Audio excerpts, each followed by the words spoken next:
It was late at night when I finally left the office. The city streets were almost empty, and the cold wind moved quietly between the tall buildings. When I checked my phone, it was 12:30 a.m. I didn't want to spend money on a taxi, so I walked toward the metro station to catch the last train home. When I entered the station, something immediately felt strange. The entire place was almost silent. The bright lights reflected off the empty floor, and the sound of my footsteps echoed through the station.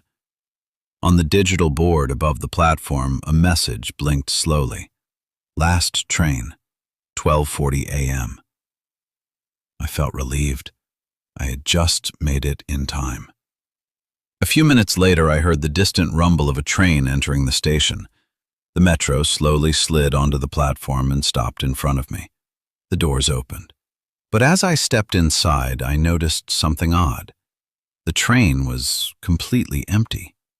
No passengers, no voices, just rows of quiet seats and the low humming sound of the train.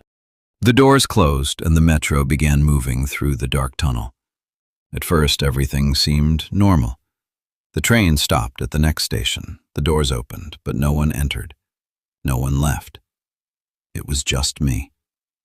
The train continued moving again. A few minutes later, I heard something behind me, footsteps. Slow. Soft.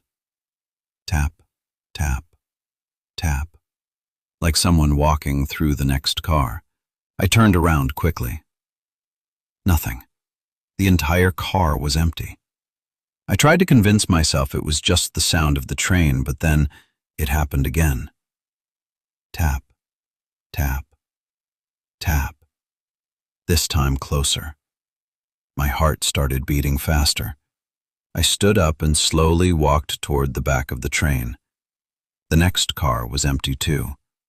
But just as I turned around to go back to my seat, the lights inside the train flickered. For a split second, I saw something in the reflection of the window. A figure standing right behind me. I spun around immediately, but there was no one there. Now I was starting to feel uneasy. For the next station.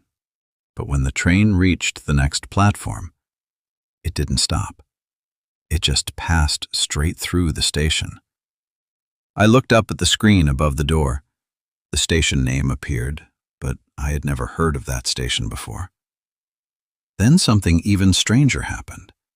Across from me, one of the seats moved slightly.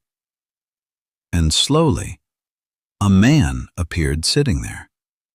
I was sure that seat had been empty before. He was wearing a dark coat. His head was lowered so I couldn't see his face. My voice felt shaky as I asked, "Excuse me, when did you get on the train?" The man slowly began lifting his head, but just before I could see his face, the lights went out. The entire train fell into darkness. For several seconds, there was only silence. Then the lights flickered back on. The seat across from me was empty again. Now I didn't care where the train was going. Finally, after what felt like forever, the train slowed down and stopped at a station. The doors opened. I stepped out quickly onto the platform. There was only one person there, a janitor, cleaning the floor. I walked over to him and asked, "Which station is this?" He looked at me with confusion. "This is the last station," he said. I nodded and replied, "Yeah, I came on the last metro." The janitor stared at me for a moment. Then he said something that made my stomach drop. "The last metro line was shut down a year ago." Slowly, I turned around to look at the train. It was still standing on the platform, but now, through the windows, every single seat inside the train was occupied, and every passenger inside was staring directly at me.